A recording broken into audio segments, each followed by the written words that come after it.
Okay, man. You ready? Here we go. I'm ready. What we talking about first? Just talk about whatever, man. It's just a conversation and we just recording the conversation. What were we talking about at first? We it was we're talking about how we're talking about how the universe works. But there's there's a topic we were talking about. We were like, gotta wait. Huh? Well, we going to get into that too. I'm sure it's sure to come up again. True. It's we basically talking about how there's a lot more going on besides like what we actually can see, hear, feel, and touch. You feel me? There's like Energy. yeah, there's some energetic shit going on behind the scenes. Yeah, that's definitely true. I mean, like we were talking about like the universe in general. Like what you put out is what you get in. And like it's crazy that I've noticed that like we're talking about like not being stressful and stuff like that, just allowing things to just happen. Just like the fact that, moving situation Yeah. where I was like, you know what, like I ain't gonna stress about moving, even though it's like a time to stress, like especially Yeah. in school and everything. And then I just was like, I ain't gonna stress. The thing is you can't really worry about things you can't control. Yeah. You feel me? It's easier said than done, but really the way that you actually practice that and then you can actually embody that is by controlling your thoughts. Like if you have a habit of thinking something negative or, having a lot of anxiety or making fear-based decisions, then when something unexpected shows up in life, like it always does, it's going to hurt you. It's going to hurt you more than it actually should. Really what these all are, man, is experiences. There's a book called The Untethered Soul. I haven't read that book in like, it's been a year, man, but the point of the book is saying like in life, experiences, they pass through us. And what people do is when they have a good experience, they love it. Everybody likes a good experience. They see the experience, it comes, they enjoy it, and then it goes on and people are like, man, I remember that day, remember this happened, remember back in high school. They love that shit. But when it's a negative experience, it's like, well, for some people, like something bad can happen and then they can just let it go. It's just like, all right, fuck it, man. Saying they can hit on the girl, she don't like them, whatever. Say get into it, get in the fight, whatever. But some people, they have and it's good people, it can be good people or bad people, but they have this need to want to control outcomes. If they hit on the girl, they want her to say yes. If they pay for a date, they expecting sex, they don't get the sex. Or they are in a 2-year long relationship, they expect to spend their life with that person, it don't work out. When people have these experiences, they get trapped in them.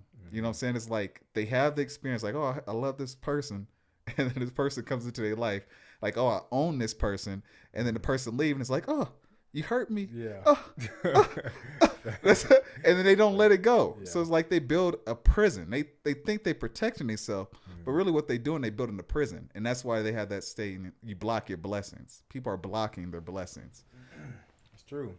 Yeah, I mean, I was talking to somebody about just God in general, and I was asking like, like on a daily basis, like where's your energy at? What is it based off of? Like, is it on this? Is it on your profession? Like, what is it on? Is it on another person? And I was saying like with death, like I don't fear death, and like obviously like there's a lot of people that don't fear death, but they fear things like around it. Like some people don't want to like die, like falling out of an airplane. They don't want to like go through that experience of falling and then hitting the ground. But like death in general, like I don't fear it because I believe that there's something more.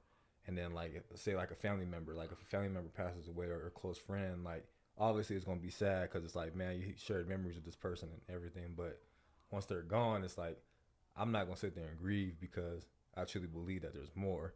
And I feel like some people out there like just say on a basic relationship, once they split from that person, they feel like that was their world, that was everything. Like them dating that person, like it was supposed to last forever. But it's like I feel like God is like, for me, God is like, he never fails. So like if I put my attention on God every single day, all day, that's one, however you want to call it, one being, one person that never fails you. Like you're always gonna get the same thing every single day. And the more that you invest your time into that, you get stronger and that connection grows, you become a better person.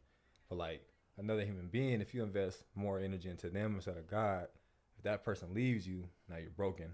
You made that person your God. Exactly, that's what it is. You turned that person into your God. Yeah. Dudes do the same thing with the vagina. They do all this worshiping for vagina, and they don't get what they want. Screw her. Yeah. It's her fault. You feel me? You said you said a few good points in there, man. You said something about there's more after death, and then you said something about God is always good. So I want to touch on both those points. Now, around death, I know it's true. What you said is true, but I can't. There's no way I can prove that it's true. You've been in fights before. You've been in stuff. You ain't got dropped like I've been dropped, but you got hit hard before, right? Yeah. Facts. And that's how it feels, man. Like when you in a fight, I had a boxing match and I got dropped. Yeah. But when you in the cautious. when you in a fight, man, this is how it feels when like your body, when you go through that experience, this is what it feels like. Like you ever see those movies where a person is like, the movie is hella good. The guy is flying the airplane, flying the ship, and all of a sudden the shit stopped working in the ship. He's like, oh, mayday, mayday, pushing the buttons. Yep. They see all these little lights going everywhere. Yep. That's how it feels. Like your body is the ship, and then you in the ship, and the ship is falling. And you like, oh shit, fucking move. Do what you want it to do. It don't do what you want to do. All of a sudden, right before that ship, it like crashes. That's when it's like the lights start coming back on. Bow, and then that ship soars up. Yeah. That's exactly how it feels like when you're in your body. But I think when you die, I think it's the same thing, except those lights never come back on. That's probably why they say lights out. Yeah, those lights never come back on. Yeah. So it's like your spirit, which is the driver, and the body is the ship. The ship dies, but the driver lives on, and the driver goes to whatever. You know what I'm saying? I don't know anything further than that. And then also, regarding what you said about God is always good.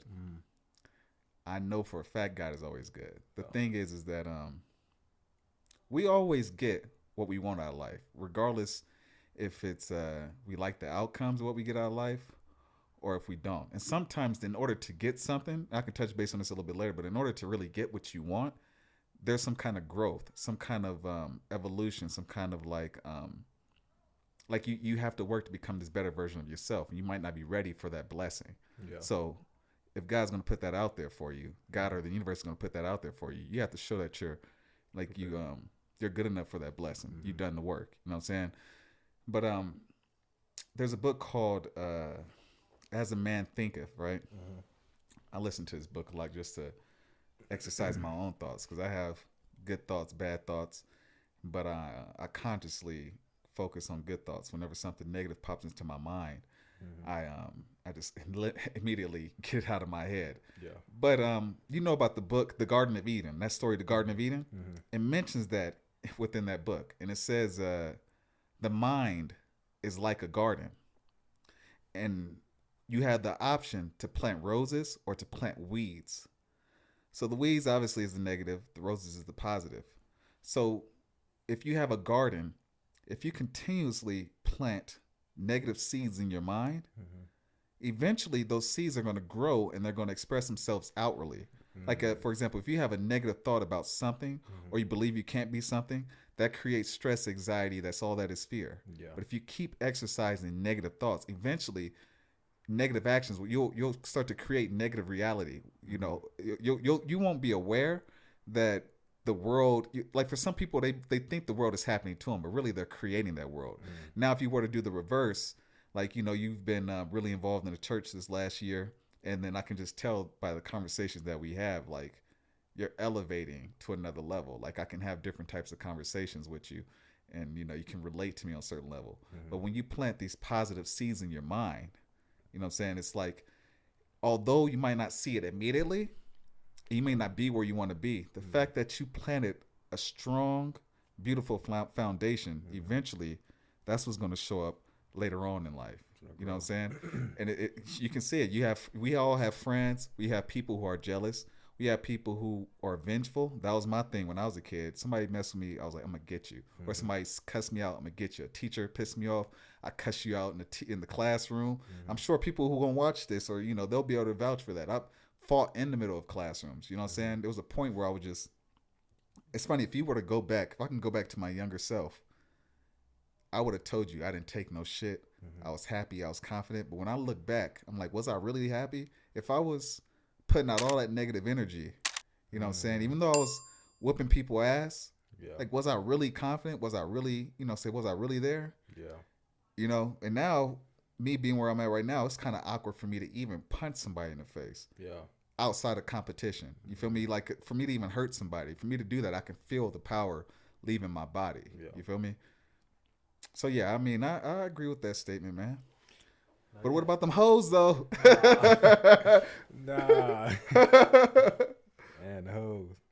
Or the women. Let's say that. The women. Do you know what you want?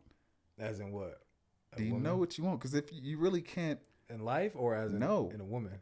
You really should know what you want in a partner. Really, you should know yourself before you even want a partner. I used to do the same thing. I had good women. People complain about women. We all know people complain about all the women that I've actually had relationships with. That I was with for at least a year and a half to 4 years. They were all really sweet. I was usually the dirtbag.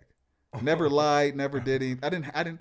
I'm like you. I didn't have to cheat because there's always multiple women. So they girls always expected that from me. But I think the root of it is that I didn't really know myself as good as I know myself now, and because of that, I really know what I want. So I'm asking you. I know that you changed up. You're not messing around with girls like that. You kind of just really focusing on you. And then if you do mess with a woman, you're really like conscious of like how she acts. Do you know what you want? Well, I feel like it's kind of hard. Like you said, like you've always been kind of the dirtbag in a relationship, whatever. Yeah. I mean, I wouldn't say like I've been like the dirtbag, but it's always been like my fault. Like I always take the blame for it. Like I wouldn't in a relationship. I'm not taking the blame because I'm too competitive. But like after I realized like it's my fault, and I mean, like most of my exes, I have like 4 or 5 exes. Yeah, I mean, they're all great people. Like, I never had any, I never bumped heads with any of them. It was just either we just split ways. Like, so I had nothing to say bad about anybody. But, like, I knew, like, for me, like, in this day and age, that's, like, the whole goal is, like, learning yourself. And it's kind of hard to do that when you have a partner because you're splitting up your time and their time. So you're trying to fit their needs. You're trying to understand them as well as yourself. And I kind of feel like that's kind of where, like, a lot of relationships go bad. Like you never get to work on yourself first and then get in a relationship so you could build. Like you're so focused on the other person and then you probably focus on like your profession, like job, your work or whatever, that you don't get to focus on like your well-being and everything. How were you within a relationship? Like how was it like being in a relationship with you? Like, yeah. I'm mellow. Like I don't really react to much. Like I feel like my emotions are really like everything is kind of just base. Just because like but that's just kind of how I was raised. Like, don't really show emotion, this and that. But like, if you could read me, like we're both observant, so we can can read people pretty easy. Yeah. So like, obviously that's what like psychology taught me as well. So like, I don't know. I've always been that person that like, I can understand people. You don't have to tell me. So like, I don't think it's the same way. And I think people always see me as in like I'm mean or whatever, or I'm just some mellow dude that just don't really care. But it's like everything is up here, like. And I just can't express it like the right way. Yeah. And that's part of working on yourself. Like learn how to do that. Like they talk about like learning your love language and all that because people are into that. Like me, like I show a lot more energy to God, but you won't be able to see it. It's something that it's all up here. It's like mental. Like I'm connecting to a different place that like I can't express or like tell somebody. So like in a relationship, you can't like I'm so used to doing that. I try to do that in a relationship, but I can't because they don't connect. Like you have to really be able to understand me to know like how I'm feeling. So like I'm trying to be like better to like learn how to like express myself.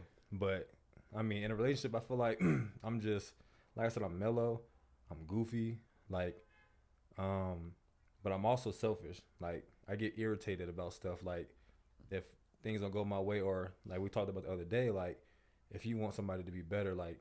You kind of expect somebody to be better, like you want them to be better. You can see it in them, like they can. But like if they're not doing it, it frustrates you.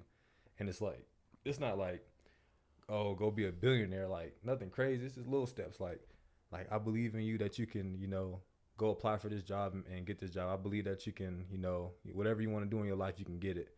And if like they don't believe in themselves, it's like, dang, like it's hard to. It's like the same thing was said in that book that was saying, "As a Man Thinketh."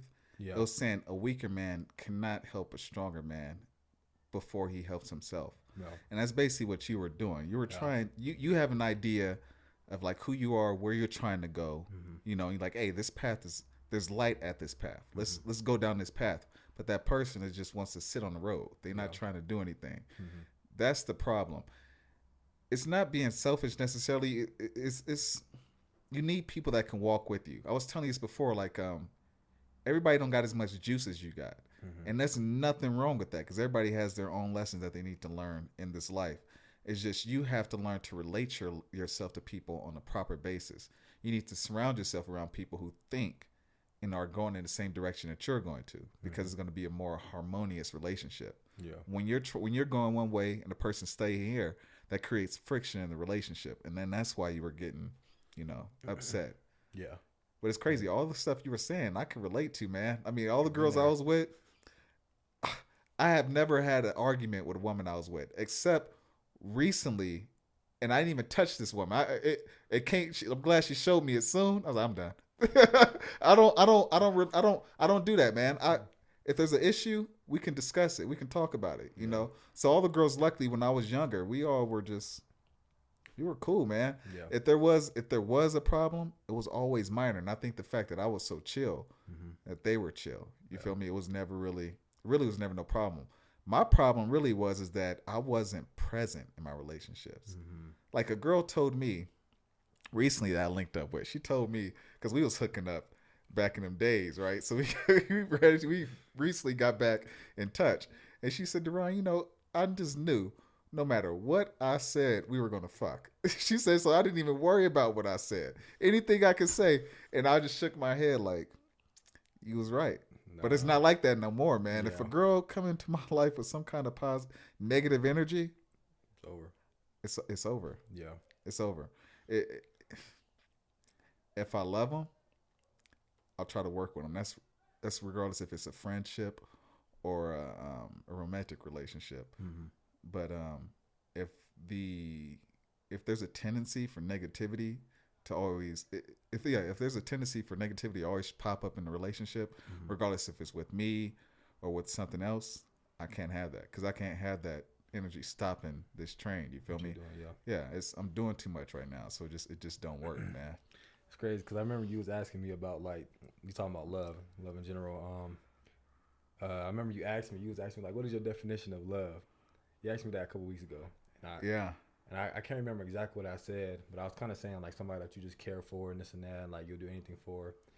But it's like that's another thing with me as well. Like why I want to work on myself because I've never had like that click of like this is the person. Like naturally, like if I'm talking to a woman, I care about women just in general because I was raised by 5 women. So like the 5 women in my family, I love them the same. Like I'll do anything for them. Like that's just who I am.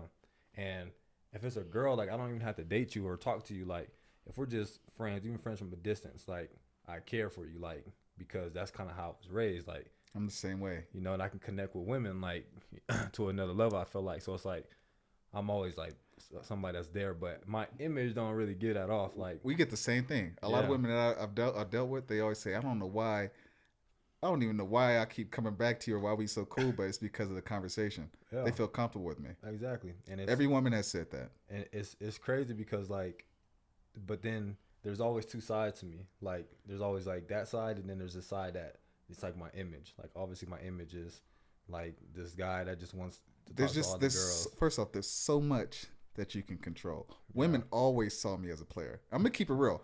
I'm not a player. I don't play games because I never had to. Yeah. Women will look at me, assume you're a player, or you get girls, and they would be. I've actually dealt with women that I liked, and it's like, oh, I can tell you get other girls, so it's all good. And I could just be seeing them, but they would think that they would already prepare their mind like, okay, this is a guy that you have fun with. Mm-hmm. This is the type of guy you marry. Oh, this is guys like my best friend, my brother. Girls do that, and I would get put into that category of the sex guy. But I'm really, you know me, I'm introverted. I stick to myself. Exactly. I work on my projects, play my guitar. I do coding stuff. I just like to stick to myself. Right. But if somebody look at me, they wouldn't think that. Yeah. So, man, honestly, you can't control everything. Yeah. You feel me? I honestly believe at the end of the day, as long as you work on yourself, you have a good, strong sense of self, and then you know what you want, you'll get that. touching base, just pointing out with the girl that I just recently linked up with. We not dating or seeing each other, but we touched base with each other, and it was what's this is what I feel like. I feel like you naturally attract the people into your life who are most like you. You just you just don't you just have to be open to it because there's people, man, that you may not be able to see it immediately because we maybe come from we come from similar backgrounds, but somebody else might come from a different background. You might not see it immediately. It might be raw sexual attraction, or you might completely pass that person by or whatever. But I think there's more to it. The reason I say that is because the girl that I had linked up with, we had she was telling me about the book she was reading, and what was so freaky is that I dealt with this woman for 2 years. You know what I'm saying? We were just doing, goofy stuff, playing games, chilling, talking about goofy stuff. And then years went by, man, before we got back in touch. And then I could see her as an adult. We're both in we both went to graduate school of business. We both read the same types of books, the types of questions. And what's so freaky, you know how I analyze people. I think she be analyzing me and doing the same type of stuff. Yeah, so I was just like, man, it tripped me out, It just it tripped me out, man. I think you just naturally the people who are most likely you might not see it immediately, but they're there, man. The problem is that society. That's what we're gonna talk about, man. You know how that's the main question that was asked, right, by two people that I really care about. My homegirl Gabby, my boy LJ. They asked this good question, right, and I'll put like a little image or something like that on the video so people can see it. But they asked me was, do you think people from two different religions can have a functioning good relationship? I told you about this question, so I'm gonna give you a chance to answer it first, man. Honestly, like the way society is now is hard. Like, just because people are really stuck to the religion and I don't blame them, I feel like everybody's in a religion, in a specific religion for, the higher power. And, I feel like that's what you do. But I feel like it's hard because I had a friend that was talking about that recently. He was Christian and his girlfriend was Mormon. And I think Mormons are Christian as well, but they have a different way of how they different branch. Yeah. So, but he didn't agree with like getting married in like the temple or something like that or whatever the case is, and a lot of different things. Like, he's kind of a kid that grew up in poverty, grew up in the hood, and kind of similar environment to myself, and like some of the stuff that he does is just like it's not accepted, and it's like they're still going to the same place, And one thing that I always said is like say me and you have two different religions, like say you're Muslim and I'm Christian, like I can't fault you for like your sins, and you can't fault me for my sins because we're probably equally doing sins. It's just a different way of how we're doing it, And I feel like with religion, like my pastor always says, he's like, don't like we're not religious, or he says I'm not religious, I'm not religious, but obviously Christian is the closest religion that we follow, and I feel the same way. Like I'm not religious because I feel like religion splits us up. And it kind of, and that's what I don't want. I don't want us to be split up and then we're going against each other like, oh, that religion is this, that religion is that. Because if I say, oh, I can't marry you because of my religion, then that's just me pushing you away. And I don't believe that's what God would do. So me specifically, I'm not going to say I'm religious. I'm going to just say, if you want to know the closest religion I follow, it's the Christian religion. And so like, for me, it would probably be easier to talk to somebody from, any other religion because, like I said, I'm not religious. Like I follow a specific way and the way I move and everything. Like, but it's all towards God. It's it's like I said, it's pretty much the Christian religion. And what's crazy is that I was talking to a friend about like getting married, like in the temple and this and that, and I was telling her, I was like, in the Bible, like it doesn't say that. Like it doesn't tell you like you're supposed to get married here, like any of these things. Like it talks about marriage, but it doesn't tell you that you have to, like it doesn't talk about you have to get engaged and then you have to get married. Like it talks about marriage though. And I'm like, so why would I get married in the temple? Like why would I do something that it's not telling me in the Bible? Like it doesn't make sense to me. It's just like, Just a ritual. You know, It's a yeah. ritual that she grew up with. And He or she grew up with. and that's what she does. So it's like for her, it's like no, I have to do it this way. For me, I'm like I don't have to do it that way. Like, so that's where like things go wrong. Okay, I see what you're saying. And, Rituals. yeah, and I believe that there's a reason for it. I believe that if you guys aren't on the same page, you shouldn't talk to each other. So if somebody's saying like your friend said, like can you be from two different religions and you know you think that'll work out? If it doesn't, it doesn't. It's simple. Like for me, it's if it ain't working, like there's more fishing to see. You know, like that's how I've always been, and it's like I'm not gonna press on something that there's a lot of people out there. Like there's no point. So like if that becomes a problem, like I was talking to a girl that was from a different religion, and I was telling her like, hey, like I don't know how this is gonna work out, like because the way you guys do, like what you guys do, is like it ain't gonna match up because I'm not gonna go to your religion just to get married or just to be with you. Like I'm not gonna do that. I'm not gonna turn my back on what I've been doing, you know, and how I connect with God for you. Like I'm not gonna do that. So if we can't meet here, then it's not gonna work. And she was like, oh, we'll worry about it later. I'm like, nah, we'll worry about it now. Yeah. So that didn't work out. And it's like, I feel like God gives you signs and gives you ways like, hey, like, look, boom. And even if it seems perfect, like, oh, this is a perfect girl, this is perfect that, to me, there's no such thing. Like, if it ain't gonna work, if there's signs, it's just not gonna work. I'm gonna just go ahead and move, you know. You can feel it. Yeah, I'm gonna just change my direction to somebody else, because somebody else out there is probably gonna be willing to. She don't care about all the other stuff. Who can play that position better than her? Exactly. Basically. So that's how I view it. Okay. Yeah, man. You know, let me see. There's a few different things I have to say about this. So first off, religion, basically, when you have people from different religions, sometimes they have a set of beliefs that are similar and a set of beliefs that are different. Mm-hmm. And what is the idea is that if two people from the same religions get together, the idea is like, okay, we have the same beliefs, we walk through life the same way. But you've been to church. I'm sure people who are Mormon who've been to a temple, or people who've been to mosque, mm-hmm. etc. They've been in a group with people who come from the same religion as them, mm-hmm. that they don't like, mm-hmm. they don't get along with, who aren't God-fearing, who are, nasty people. So for me, when it comes to, well, it's going to depend on what country you're from. If you're from the Middle East, most likely you're going to have to marry, if they're Christian or Muslim, you have to stay within your group. That's at least from what I see. Yeah. In America, you have a lot more freedom. Mm-hmm. But what I feel like, at least for me, I know personally, I can't be with somebody, regardless if they're religious or not religious, they're spiritual. I can't be with somebody that doesn't have a relationship with God. Mm-hmm. A lot of people, God, the universe, infinite intelligence. I've been really deep into spirituality, mm-hmm. working on myself, prioritizing my spiritual growth. And a lot of people, they are only in a religious group because their family is they're born into it. You know what I'm saying? So they're following rituals. They're living their life based off of somebody else's expectations. Right.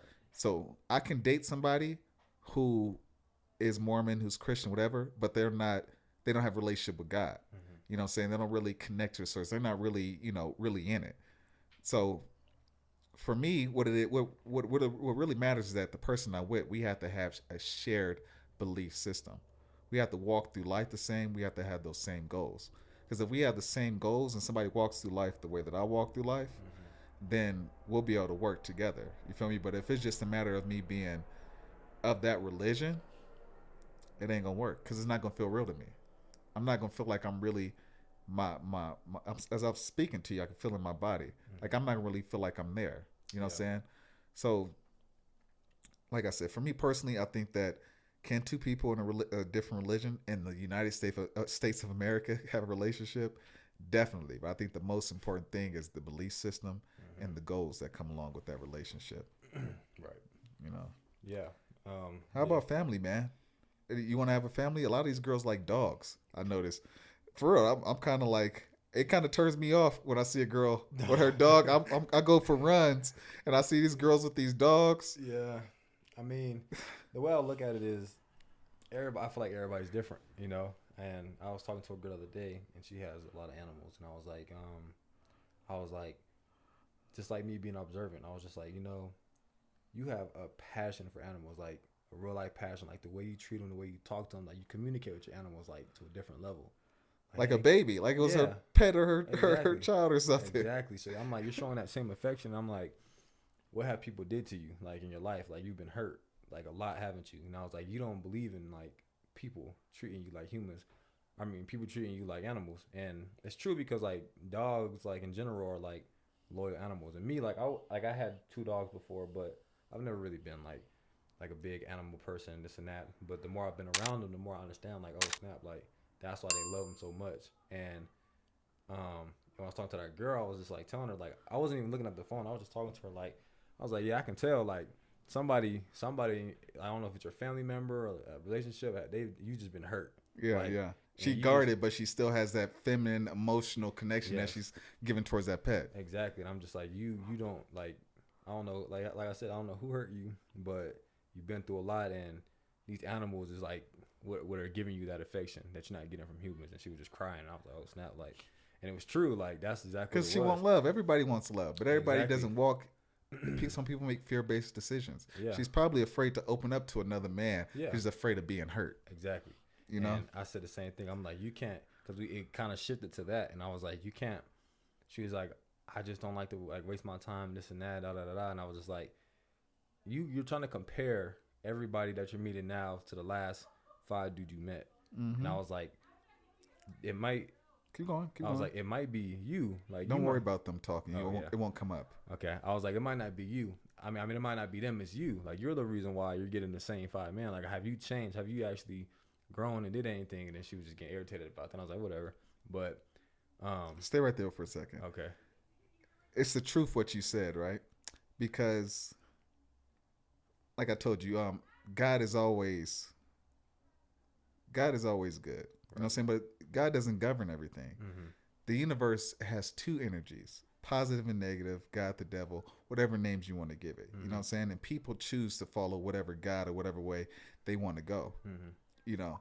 So this girl, if she's continuously, and this can go to anybody, this is for anybody, when a person's continuously having bad relationships mm-hmm. or continuously attracting weirdos, that should let you know that you're doing something wrong. It's you. You're the common factor. Exactly. You've had a pool of men in your life, right? Mm-hmm. And out of that pool, you selected weirdos. You could have selected other dudes. Facts. Why did you select those other dudes? Yeah. You know what I'm saying? I've encountered women before that I was into, that I enjoy speaking to, and I've had the same conversation like, oh, I don't know, but they're not aware that the fact that they have fearful thoughts and those fearful thoughts are impacting their emotions and controlling their actions, mm-hmm. they're bringing more fearful experiences. Mm-hmm. It's like the universe is saying, okay, your wish is my command. Or you think about fearful stuff, you feel, you always feel uncomfortable. You make fear-based decisions. Plant those seeds. Yeah, you planting those negative seeds, yeah. And eventually the world is going to give that back to you. She's not aware of that. She has to see. It's very difficult, man. Once you've created a garden in your Eden, your paradise, once you've created that, it's hard to go into that garden and then redo it. It's really hard to do that. Yeah. You know, and there's a book that I love, The Sea of the Soul, right? And discusses that. It's like you have to, when a negative thought or some kind of fear pops into your mind, don't judge it, but just at least be conscious of it. Mm-hmm. At least ask yourself, why am I thinking this? You know what I'm saying? And when you think it and you see it, that's good enough. Yeah. Because you're already teaching yourself to be aware of your negative patterns. Mm-hmm. And then once you've done that for like a few months to a year, then you can start replacing those thoughts with something else. You can actively say, okay, I'm not going to think about that. Oh, I'm not. You know what I'm saying? Yeah. But that takes a long time, man.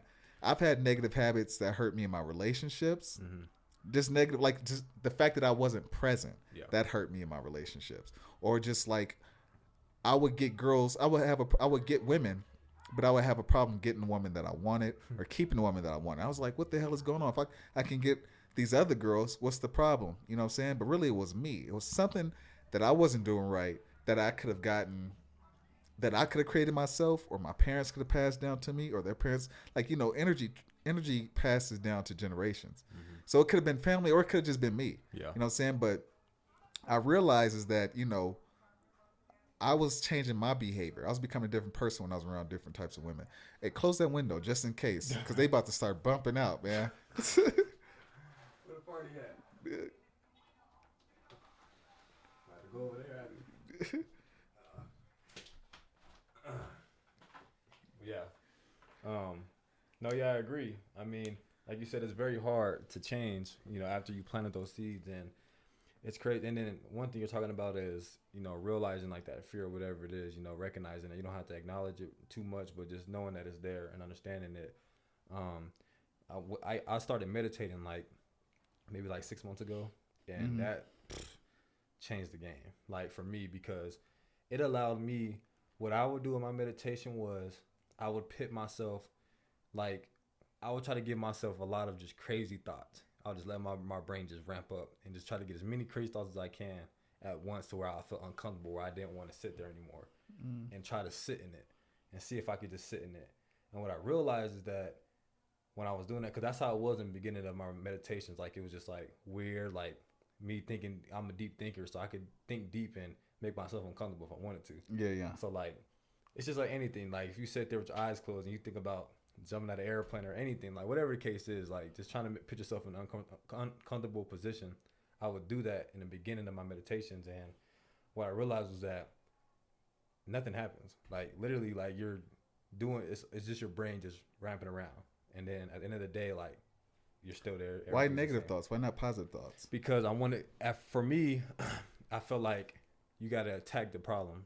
Like for me, it was, I want to be more stress free. I want to have more control over my emotions, because over like some studies, they were talking about like 90% of the time you react off emotions. So I was like, I want to get to a place where I can control my emotions a lot more. The unconscious, 90% of the time, your unconscious mind is controlling you. Exactly. So if I can and it always ended with good. It never was like the whole thing was just a negative experience. It was, I want attack with whatever the problem is. Like if I have whatever issues that it could be in my mind, say it was that day I was stressing about school and like an injury. It was like, think about it. Just think about it and just sit there and understand why. And it wasn't like sitting there, I'm thinking about just bad. I'm thinking about the problem. I'm attacking the source of the problem. I agree with you. At least you're acknowledging it. You're giving it, when you acknowledge it, it allows you to address it. Exactly. And me attacking it allowed me to let it go. So if I would have never attacked it and then kind of just put it over to the side and just worried about this and that, every time it comes back, it's been like the boogeyman in the room, or like the dust under the rug. It's always there. It's just never addressed. Exactly. Yeah. And what I realized is that if you have an issue, attack the issue, attack the problem. Like if you want to, like say you got surgery on you and you tore your ACL, you're not going to freaking fix everything around it. You got to fix the ACL. Like that's what you have to do for you to function again. You're not going to go fix freaking the kneecap or something else. You got to fix that. And after you connect that, then you can start working on the muscles around that. So you got to attack the source so that now the source is, it's been stitched up. So now it's like, obviously it's still sore, it's still hurting. Now you got to just continue to I know what you're saying. You say you got to attack the root. If you never attack the root of the issue, you can decorate everything else around it, but the issue will always be there. Exactly. So you have to take care of that root. So that's why with my meditations, I would attack whatever my issue is. It's like I start my meditation off of, it's obviously deep breathing. You get into a place where you control, you relax, and I'm attacking the source. Like, what is the issue? Like, what am I dealing with today? Think about it. And what I realized is like there was a guided meditation, and one thing that he said was, realize what it is. Put it up there, so that when you just going through the day, and it's like, say like that emotion comes back, you're like, oh, it's that. You could just put it there again. Like you realize, and for you to be able to recognize it, you feel like you have control over it. Cause like, oh, I recognize what this is. I know I'm gonna be good. I know it's just this.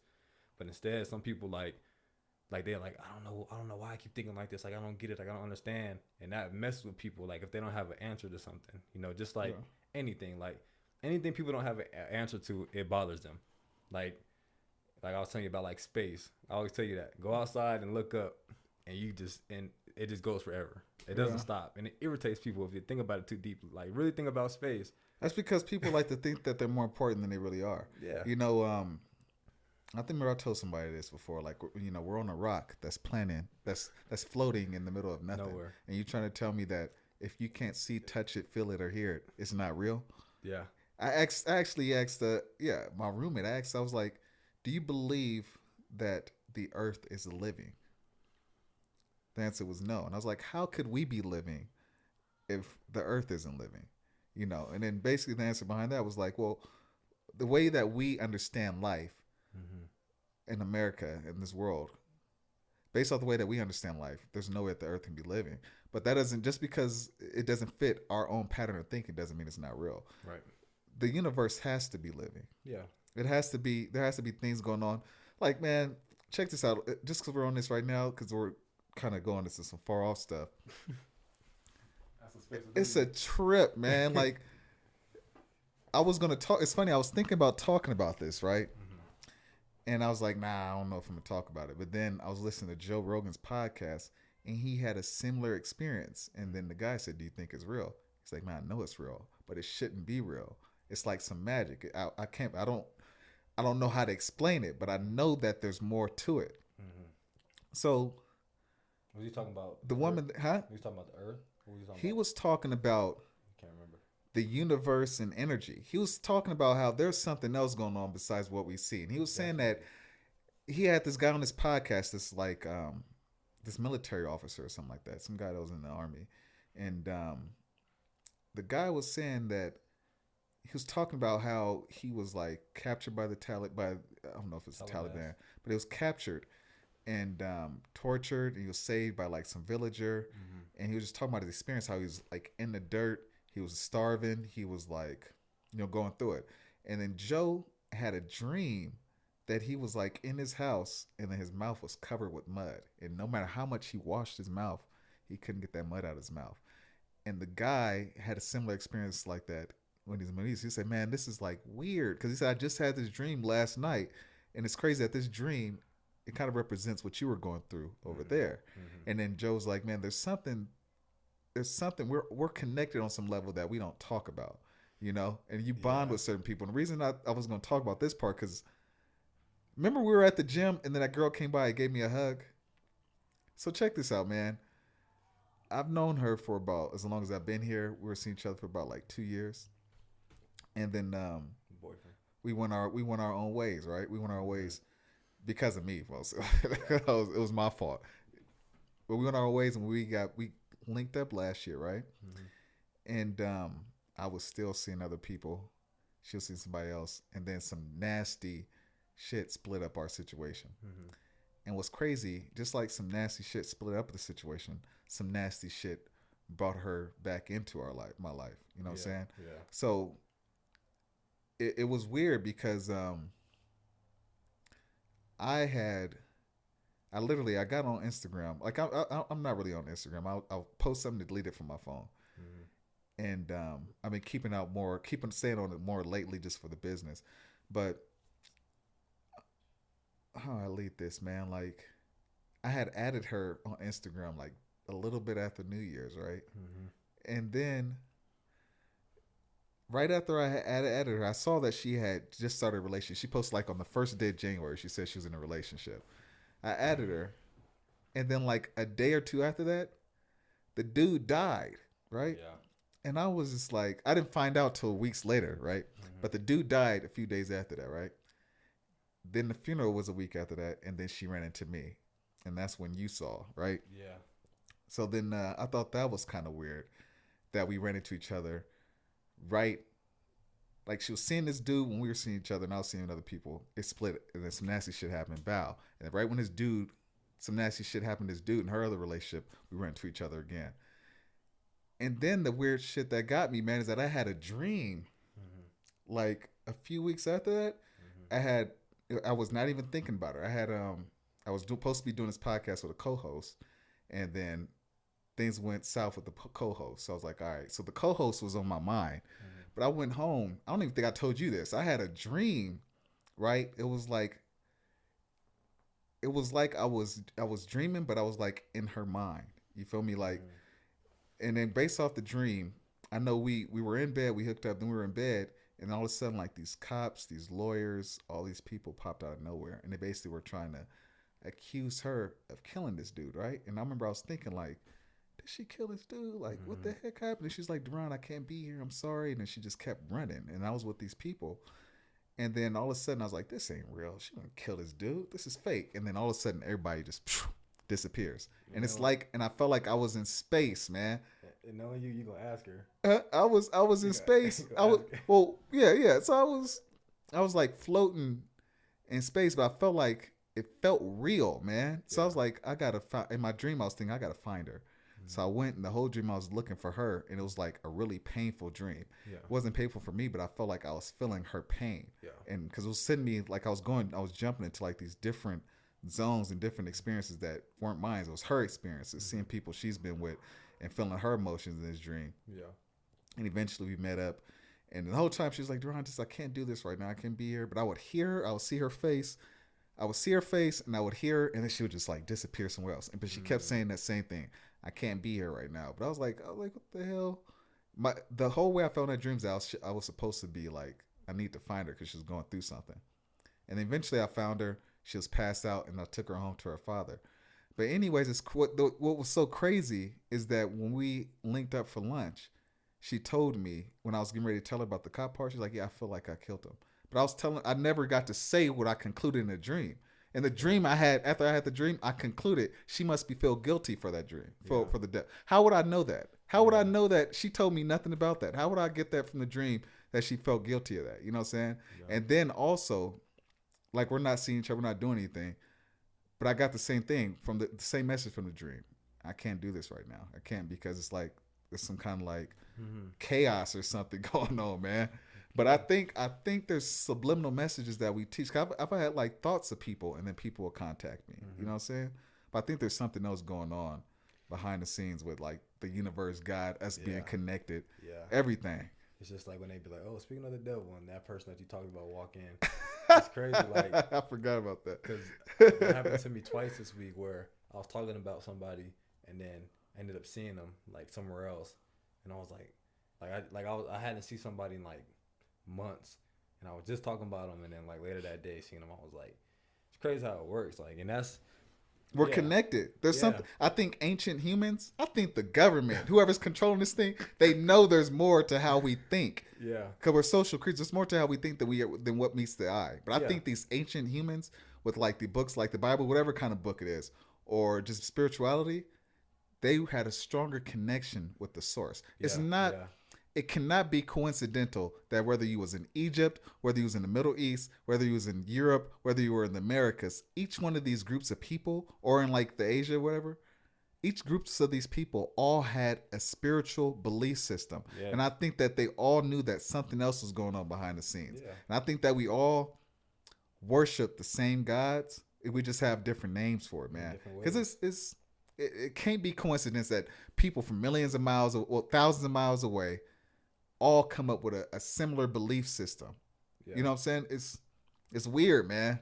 Yeah, I agree. And some of my friends, we had a conversation about that, about just different religions, and talking about how like one of my friends was like, I guess he was telling another friend like he was kind of wrong, but he really wasn't.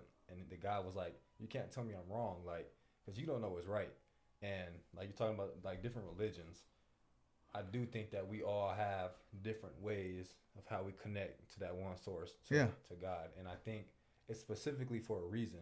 Like, if there wasn't, like, say, the Muslim religion, like, the Muslim religion is perfect for those people that it connects with. Like, the Mormon religion is perfect for the people that it connects with. The energy is the same. The rituals are different. But it's for those kind of people. That's like how they believe in it, and that's what it connects them. But like, if it wasn't for that religion, they probably would be who knows where. So like, I think that like different religions, there's a reason for it. I'm missing what you just said. It reminded me of this book called The Righteous Mind: Why Good People Are Divided by Religion and Politics. Mm-hmm.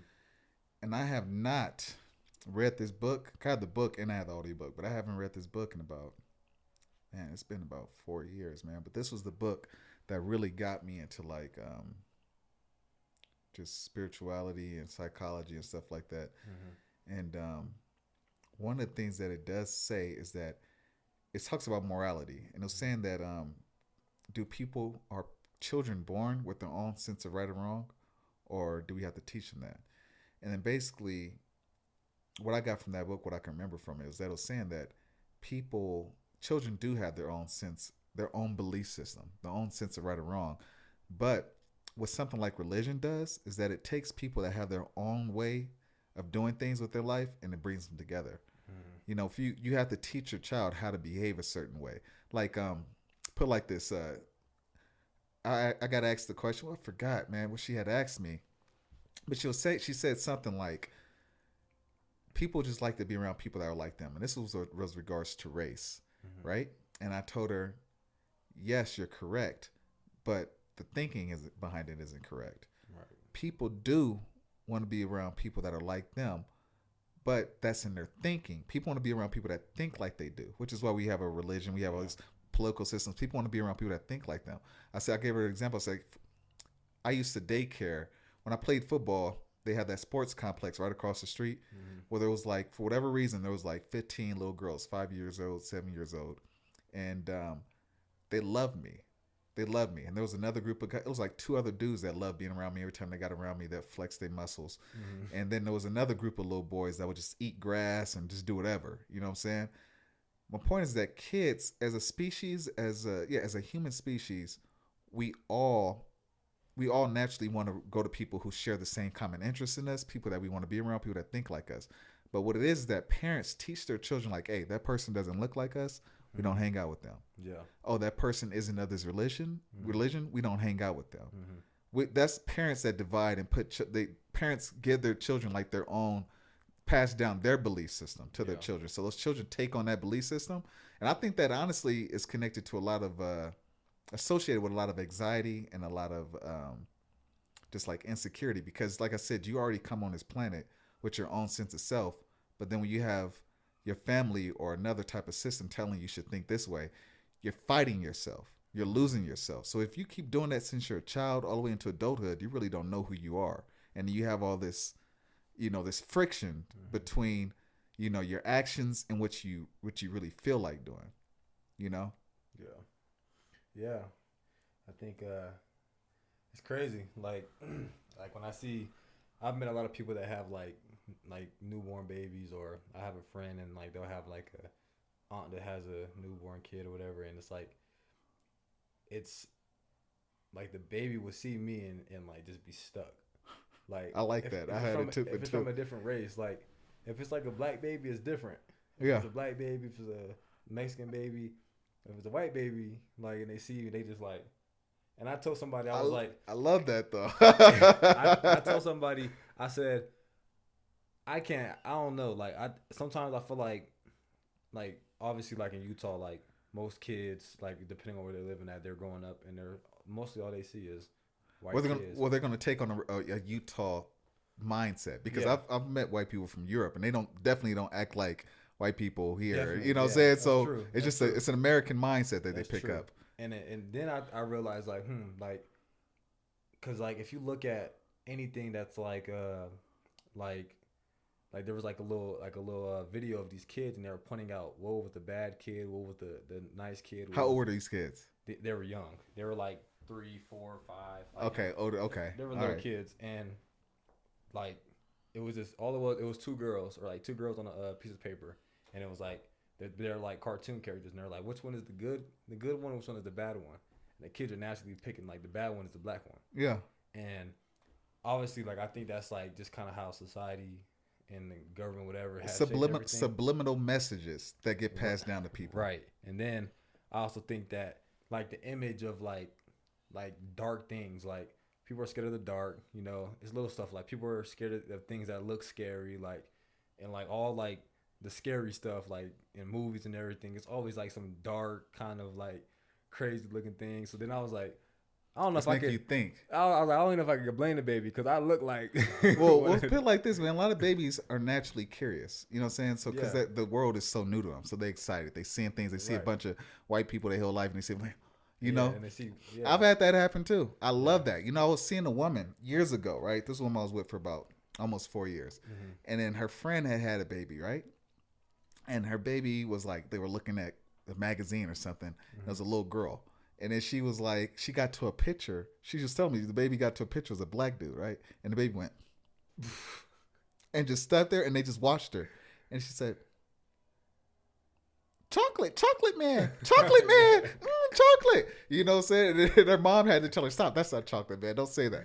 But kids don't know that. What it is that kid is looking at you and is trying to make a reference for it. Because when I used to see fat people when I was a kid, and I used to be, Miss Piggy. I used to say that to people, man. I had a family member where a little kid looked at one of my family members and was like, precious, precious, So kids are naturally looking for like, a reference. They're trying to understand what they're looking at. Yeah. You know what I'm saying? Yeah. Now, you said, oh man, I grew up in a pretty, well, my hometown was predominantly black at the time. It was like 75-80% black, and it was Tongan and Mexican. So in my mind, I thought that I was just going to end up with a black woman, a Tongan woman, or a Mexican woman, because that's just all I saw. Yeah. And obviously that's changed, but it was like I really didn't become open to dating white women until I got around them. But it was like I remember the white woman that actually like broke that for me. She was like she was bad, man, but she got there before I got there because I wasn't even looking at her like that. Mm-hmm. But she told her friends like, "Hey, I like him. He's cute." And then that's when I started thinking like, "Oh shit, she think I'm cute." Mm-hmm. And then my mind went there. You know what I'm saying? So then I dated all types of women. I've dated pretty much every race of women. I haven't dated every, like I told you, I've never been with like a city girl. Yeah. I've always been with girls from like either like small towns or they're low key, introverted like myself. You know what I'm saying? But my point is that sometimes people just have to. It's not necessarily always like your race. Sometimes people have to be exposed to it. You know what I'm saying? Mm-hmm. Like I can't, like for a girl who grew up here and she grew up in like America, because America gives all these negative. They do it to both groups. Mm-hmm. Everybody, they always put everything's negative. You go on the news, everything's negative. So America's always putting negative stuff out there. Right. So a woman who didn't grow up around people who look like me, you know what I'm saying? If I were to see her and I were to talk to her, she may be interested just because sometimes people like things that look up. Most women I've been with, regardless of what race they've been with, they've all came after me. They've always pursued me. You feel me? But a woman, let's say if I were to hit on a woman, I cannot blame her for being like, whoa, he likes me. Because I did the same thing when a white girl liked me. Like, whoa, she liked me? But sometimes you need that in order to actually, your brain to start thinking about it. Right. You know what I'm saying? Yeah. How about for you, man? I honestly can see myself. It don't matter to me. Yeah. I mean, if in the perfect world, she would just be tall. I like tall chicks. She could be taller than me. If she taller than me, that's better. That's what I like. I like tall chicks, strong and tall. She could be stronger than me. Either way, I'm gonna toss the hell out of her. Ain't no woman doing nothing, man. That's what I like. Yeah. But if she's shorter and we fit, it's all good. Mm-hmm. What about you? What do you want? What do you like? Yeah, I mean, growing up, it was Mexicans for sure. Like, okay. I loved Mexican girls. Like that was my thing. Like you couldn't tell me no different.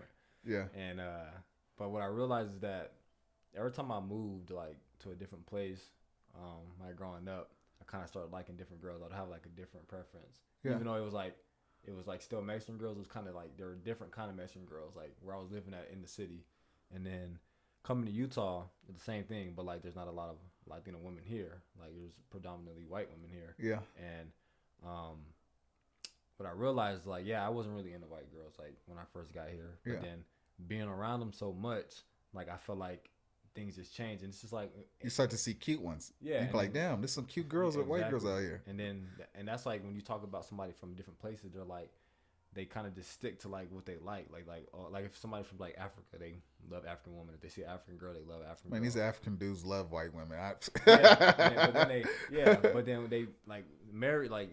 They would prefer to marry an African woman, but then they end up dating like whatever. So like for me, I'm open that like my preference changes, and I mean I wouldn't really say a preference because I like all women. Like I love black, white, Chinese, like everything. Have you been with a Chinese woman? I've talked to one. I've been with a Chinese woman. We couldn't understand each other. I remember her asking me, "You Playboy? You Playboy?" Yeah. I told you. Yeah. Yeah. I mean, she was cool, man. She was cool. It was cool. Yeah. I've talked to a couple of Filipino women. I guess. Definitely. So, but yeah, like I don't set my mind on one thing because I don't feel like that's right. So I don't say like I gotta marry this girl, this kind of girl. You never know. You just never know. So I never even set expectations like I want this kind of woman because I ain't trying to. That's just not who I am. Like, and I would be mad if somebody did that. Like, I know people that I think we talked about that. Like, there's people like Latino women like that I've met in Utah that would prefer to be with a white guy. Yeah. Like, and it's like, You, it's because I'm they glad know. you brought that up, man. I'm And it's glad like, you brought that up. it's crazy because it's like, damn, like, but back home is different. Like, they love. They I love feel brothers. They be exactly, honest back home. I know. exactly, They but be honest. Even the emojis, they'll have emojis. They'll send you, and they be like black. But yeah, you talk to a Latina here, it'd be like pure, the whitest emoji. She could be exactly. my complexion, be white emoji. Exactly. Yeah. And it's just like, dang, like you realize the difference in that, and they would never admit it, which is fine. But then like poly girls here like black guys. Like I noticed that. Like Yeah. they like they'll date outside their race, but I got polys in my family back home, man. there you They go. poly's always been cool. Yeah. It's a little different here, but Yeah. polys, at least from what I know back home, they were cool in the Bay Area. Yeah. Yeah. So it's like I feel like, yeah, for me, like I said, I can never say like, oh, I want this kind of girl. Like height and stuff doesn't bother me as much as anybody else. Like I don't really care about that stuff because at the end of the day, like at the end of the day, I'm connected. Like my goal is to connect with God. Like, and whoever comes into my life to help me get there as well is just a bonus. Yeah. And if I can connect with you here, I'm not gonna judge you off anything else. Because it's like we connect on another level that can never be taken for granted. Like our bodies, like we talked about that. We were talking about the body, and we'll come back to the Latina women, but like we're talking about the body, like this is in our bodies. I remember we talked about that, and you said it's that temporary. when you were boxing, you feel me, and you got rocked. That you were consciously there. you consciously were there, but like it felt like, but everybody else was like you were like your body gone. Was, exactly. Yeah, you were consciously still there, and that's what I realized. Even like when you hear people in like comas, they're always like consciously like I remember this, I can hear you, this and that, but I just wasn't there, and it's like. I really believe that like our soul is forever, but I believe that this body isn't mine. It's like, an experience. It's a human experience. You know, we get to experience it. From whatever way we look, we experience life through that source. And I believe you're supposed to treat it like a temple. Like you're supposed to take care of it and this and that, because I think that also affects your well-being, affects your mind and stuff. So I think, I don't think these are like.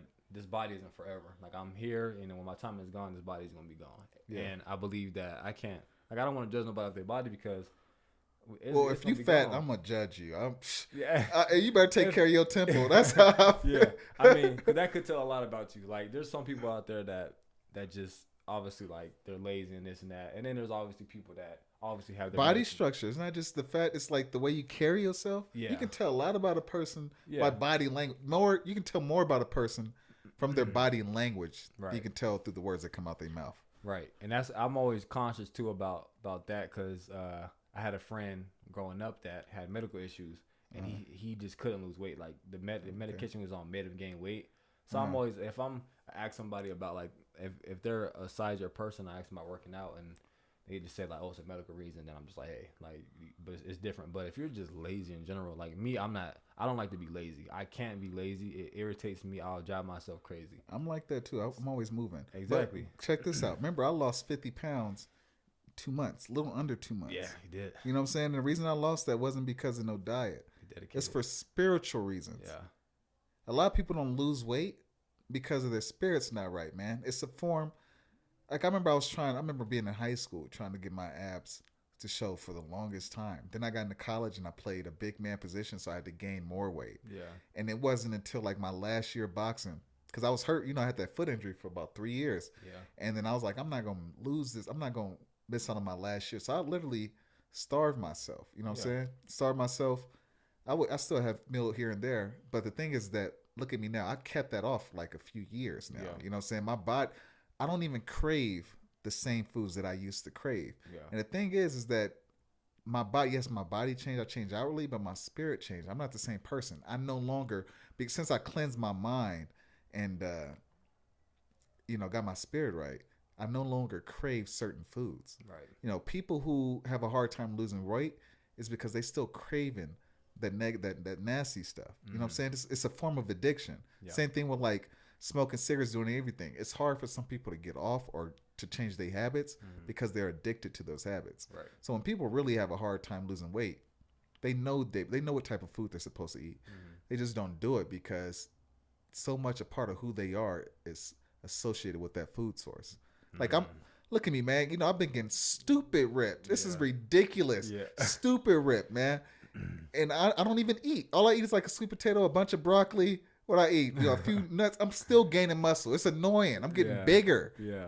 I don't know how it works, but I think it's because of like mental, man, spiritual stuff, man.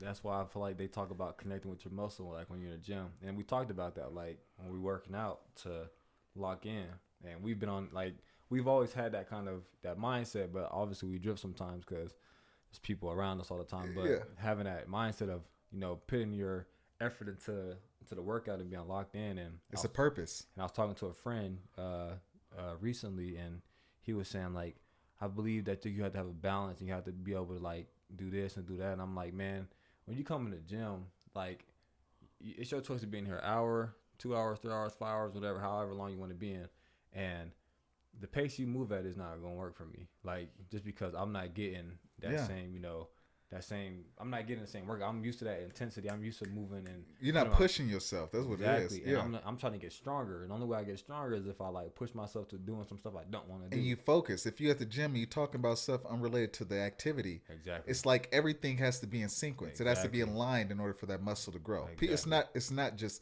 lifting a weight and then thinking about Pokemon and some girl that you saw on Instagram. Yeah. Because you won't grow muscle. You feel me? You have to be, your mind, body, and soul has to be zoned in order to really get the result. Exactly. And that's why I said, like, the locking in factor. And you mentioned that, like, hey, man, we got to lock in more. It's like, it's true. Like, we do have to lock in because as soon as, like, say, I always have, like, a plan of, like, what I want to do with the workout-wise. You'll see me, like, type it in on my phone, like, whatever I want to do, whatever I want to hit. Because I don't want to have to think in between. I want to be able to do this and then move to the next weight, and get locked in on that. And what I realized is that, like, if there's some distractions, like you said that before, you was like, man, we gotta come on, man, because my pump is going away. Like, you don't want your pump to go down, and you have to, like, you want to because I'm already intense at the gym, and then when I'm doing my intense stuff, and then we talking about something unrelated, we goofy, we laughing, a girl with a big booty walk by, I don't care, man. I just want to focus on this. I don't even care no dude look at me. Let him look. He should look at me. I just want to stay where I'm at because I see the results. Exactly. You feel me? Exactly. And when you are locked in more, you do see the results more. And that's what I realized, that taking it serious, like when you in the weight room, take it serious. And me seeing like people get injured in the weight room, like I had a friend that is no longer on the team anymore, but he tore his pec or something like twice. I seen that happen before, man. He tore something on his shoulder, and I got to see it one time. Like he tore something in his shoulder. I can't remember what it was. And he's always like locked into his workouts. And if like for me, I felt like disrespectful to come in the gym and work out and not give him my all. And he was in there giving it his all, and he like got hurt, and I'm just in there lollygagging. So like for me, it was like I got to make sure like I'm locked in and I'm really focusing on the muscle and focusing on correcting, because the reason why he tore it was because his position wasn't like where it should have been, because he was avoiding like his weakness, like his strength was like wide, but he should have been more like tucked in, using everything. He needed to use his whole body to get that weight up. Exactly. So I learned two lessons from that. One, go hard because it's disrespectful not to, and then two, like when you're in there connecting your focus, you can realize where you're weak at. Your body will tell you. Once you lift that weight, you'll know where you're weak at. Like you can tell, like if you see you're doing triceps, you like pushing down. If you start to rock a little bit, you're weak somewhere. So it's like understanding the muscle and connecting with it, and I feel like that's super important. So having that full connection, I think is great. And like you said, you just been eating like broccoli and things like that. But it's like a trip, man. Your mind. I can taste the vegetable now. When I was a kid, broccoli, vegetables taste like nothing. Yeah. Now when I taste broccoli, I crave it, man. I can't wait to get home from the workout and eat some broccoli. It's a trip. But it tastes sweet to me now. Yeah.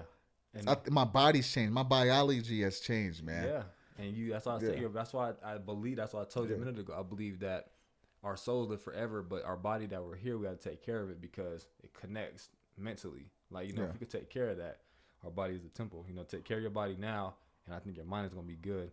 So you always see like people that are overweight and obese, they're always irritated and mad about something, and they're always like in these bad places. And it goes both ways. And it's connected up here. It starts up here, man. Exactly. And there's some people that, like women that feel like they're oversized and they're looking at society like, oh, I don't have the model body, and it's putting them through whatever they're going through mentally. And yeah, it does. I'm about to say everybody's not supposed to look the same.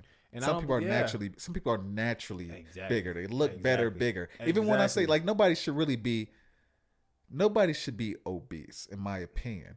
But no, but everybody, we all look different for a reason. We're all shaped different for a reason. You know what I'm saying? I can't say I don't necessarily, yes, the best body is that Instagram model, the curve shape model type body. But honestly, the women that I've had the best relationship with, they were all plain Janes. So I've been looking at them like, what the hell? You know what I'm saying? But it don't work that way. I actually had to I told my roommate that. I was telling her, I was like, I said, I don't think you really should worry about, I know you're young, all this stuff. You're comparing yourself to all these hot mamas.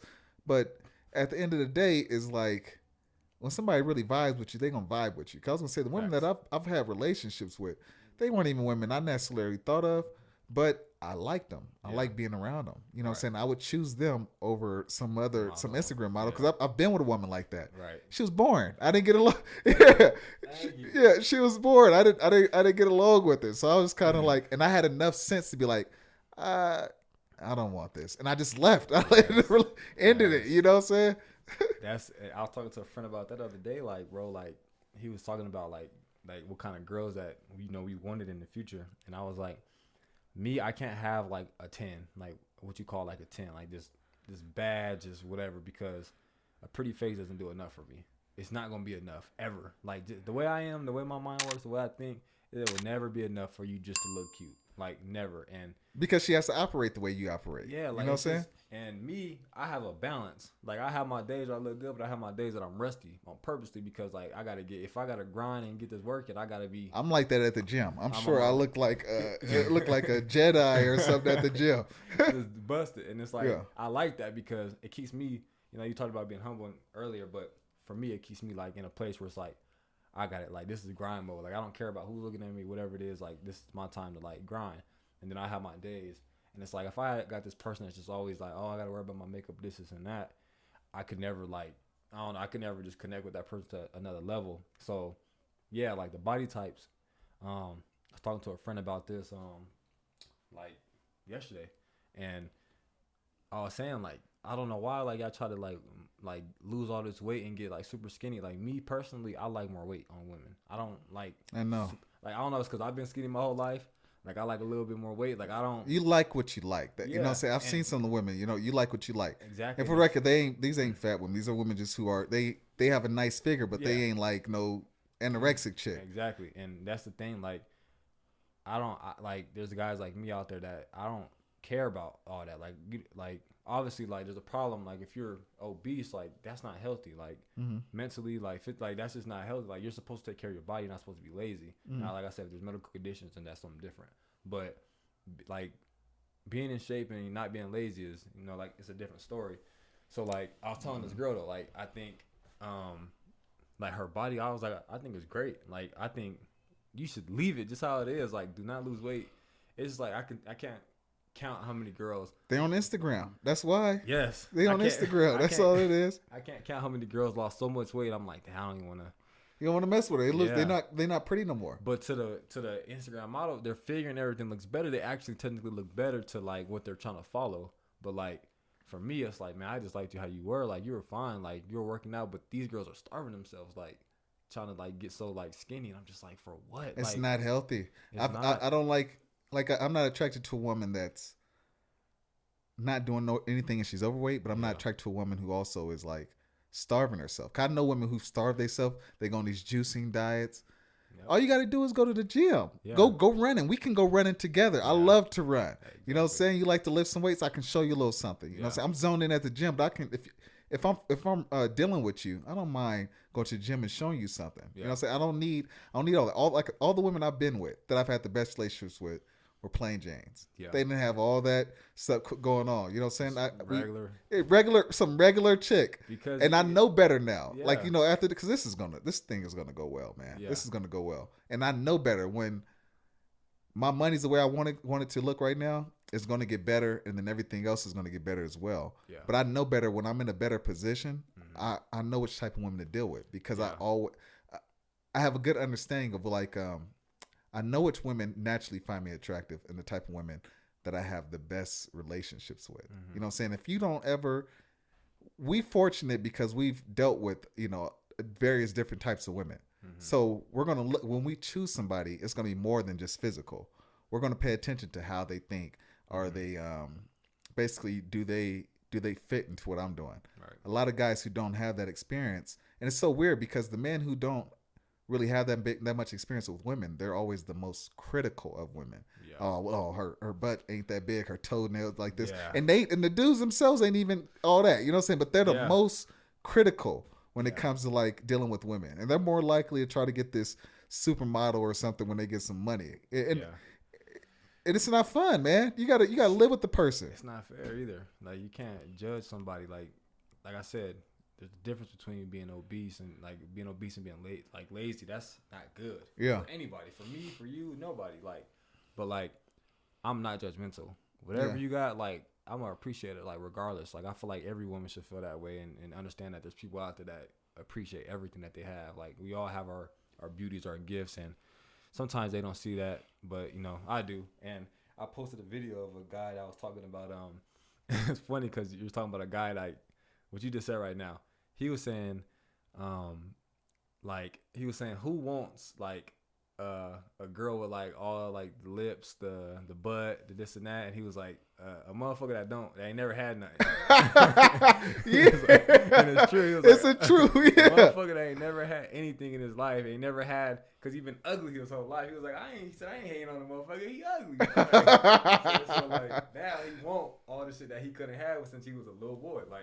And it's true.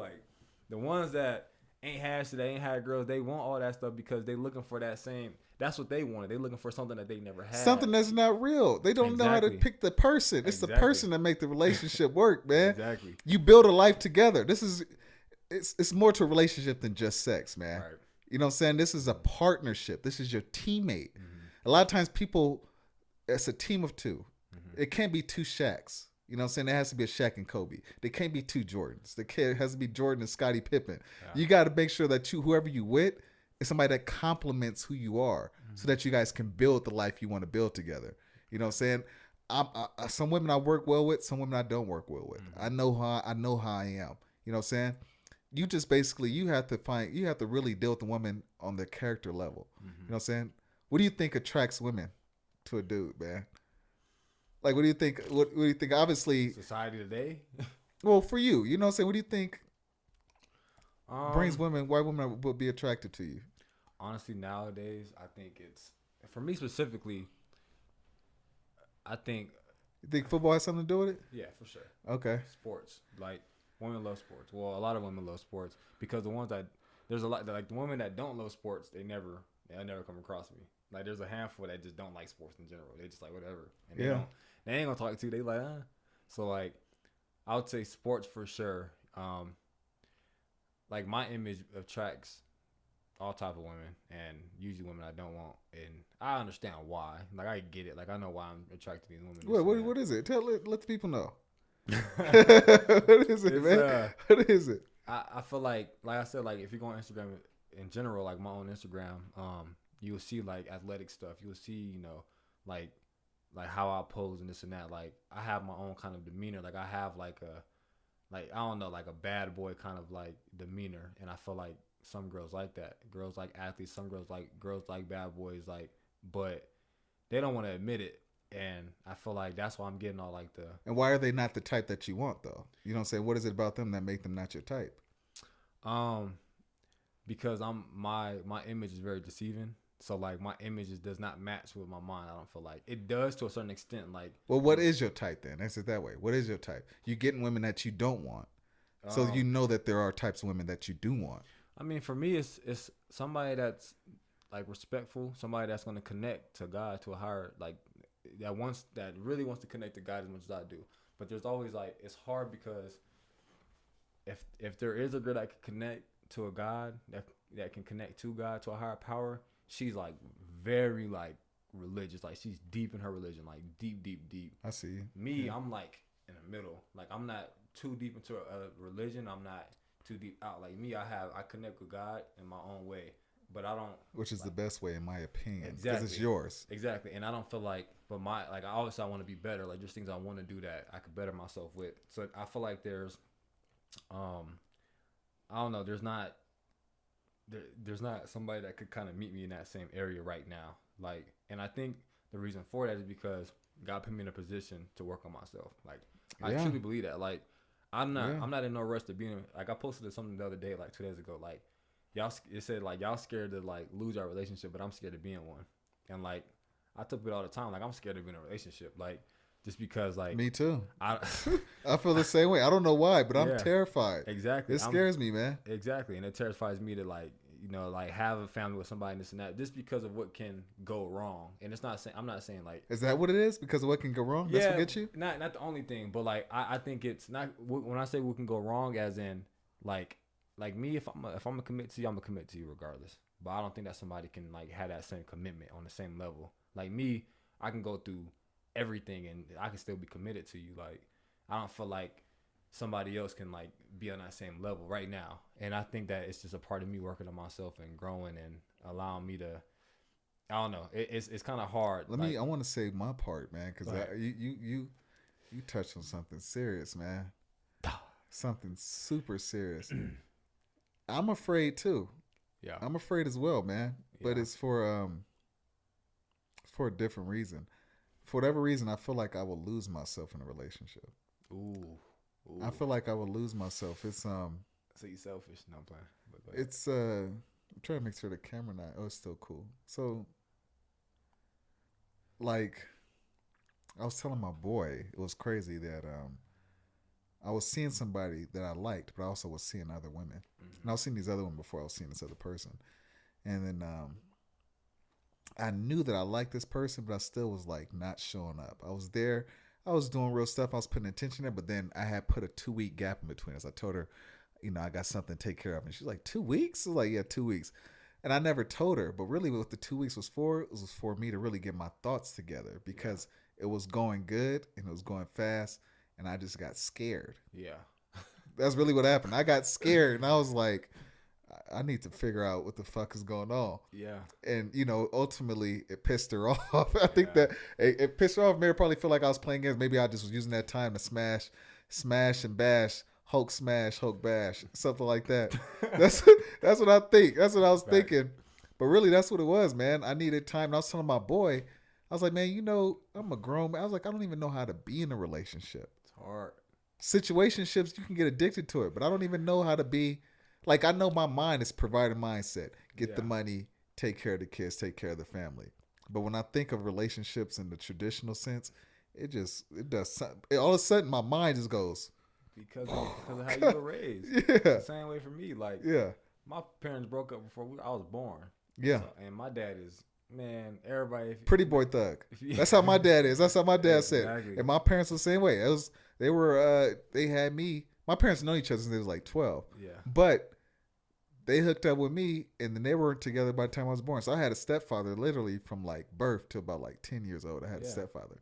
So I had the same thing. My dad was a pretty boy thug. Women just looked at him, and he got babies. Exactly. My dad is the same way. Like, just still, like, I was talking to him yesterday. He called me actually a minute ago, but I was talking to him yesterday, and I know what he's gonna talk about. It's the same shit. Like, he always talking about women. He's always talking about sports. But like I know some of him is in me. That's like that's what it kills me that I know like as hard as I try not to be like this man, like I'm the same fucking person. I thought that I've had the same thing because I'm not materialistic. I don't care about cars and stuff. Yeah. But then we had that conversation like, what about women? And that's my thing. Yeah. Because part of me is like, I could have a bunch of babies and take care of them. I can make a business, have a bunch of baby mamas and babies, and I can just buy them their own house and they never have to work.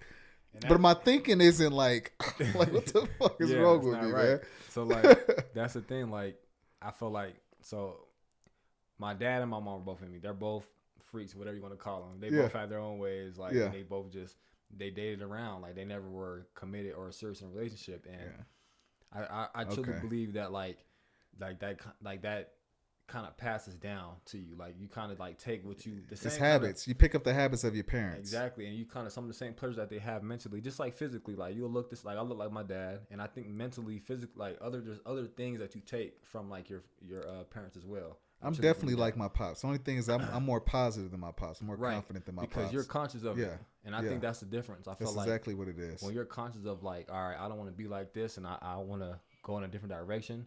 That's when you change. But you're the same. But like you made a different decision. Exactly. Because I know for a fact when I'm working out or when I'm doing anything, I've never actually cheated on a woman. Right. When I've actually had a relationship, because I've had no problem getting women. I haven't got all the women I wanted to get with, but I had no problem getting women. So when I actually was with one woman, I was with her because I chose her. You know what I'm saying? So I never had that problem. But my main driving force that kept me centered through anything that's ever happened was like I always told myself I was going to be this type of father. Yeah. So I know I check myself. If I'm doing something that I wouldn't want my son to do, I'm like, I need to represent that because my son gonna see it. Right. You feel me? Or if I'm like dealing with type of people that they may be cool with me, but they may be nasty to other people in a way that I don't appreciate. That's not acceptable to me. I stop messing with them because I don't want my child messing with people like that. Right. You feel me? The world that I create, my child's gonna walk into. So I want to make sure that I create the right environment for my child to learn and grow from. And then from there, they're gonna have to learn their own lessons. But that's just something I do for me. Right. You know what I'm saying? Even when I choose a woman, I don't choose a woman, oh, she's the best looking woman or she looks like this, she looks like that. I pay attention to how she thinks. Right. If I don't like the way you think, I won't even sleep with you. That's where I'm at now. Before I used to be like, let me just hit it one time. Yeah. Now I literally do not care. I honestly don't care. I've rejected so many women in my life. These last 2 years, I've broken so many hearts. And then some of those women I haven't slept with. Yeah. They don't understand. They'll be like, hey, let's kick it. And then they'll play games. And I'm like, all right, I'm cool. Yeah. They're like, oh, no. And I'm like, I'm good. Yeah. You know what I'm saying? Yeah. Or they'll cancel something. Oh, my grandmother broke her leg and she was sea walking. And then she bumped into the table and her arm got hurt. Nah. I completely don't even respond to it. There's women who see me butt hurt. Yeah. Yeah. Because I'm like, I look at her and I'm like, do I want my son to learn from this woman? Do I want my daughter to learn from this woman? Because that's what's going to happen. I might not be here. I'm not going to be here forever. So I got to make sure whoever I'm with, they responsible, man. Yeah. For real. Definitely. Yeah. I think, relationships, I mean, it's hard, man. And yeah, I feel like it's just fear. Like me, I'm just not ready right now. I believe that I probably will never be ready. I probably will never be like ready as I want to be. You always gonna feel the way you feel right now. Exactly. I think it's the same as me, man. And that's what growth is. Like when you grow, like you're not prepared for it. Like you can prepare as much as you can for it, but when it's new, you've never experienced it, so it's gonna be different. It's gonna be something that feels like it's just gonna feel different. And I'm since I'm aware of that, it doesn't like terrify me. Like I'm not like I can't do this. Like, but I know like me, I'm very conscious of like all right, because if the world say everything just goes wrong. I need to have somebody next to me that's like, we good. Like, no matter what happens, like, we got God and that's one thing too. You got to choose God over me, period. Like, it ain't I come first, it's God comes first. And if God comes first, then that's really going to get us like to a different level because I think that when you put him first, you can never be broken. In this book called The Seat of the Soul, right? It has it talks about marriage. Yeah. And it says that traditionally, people have gotten marriage for survival reasons.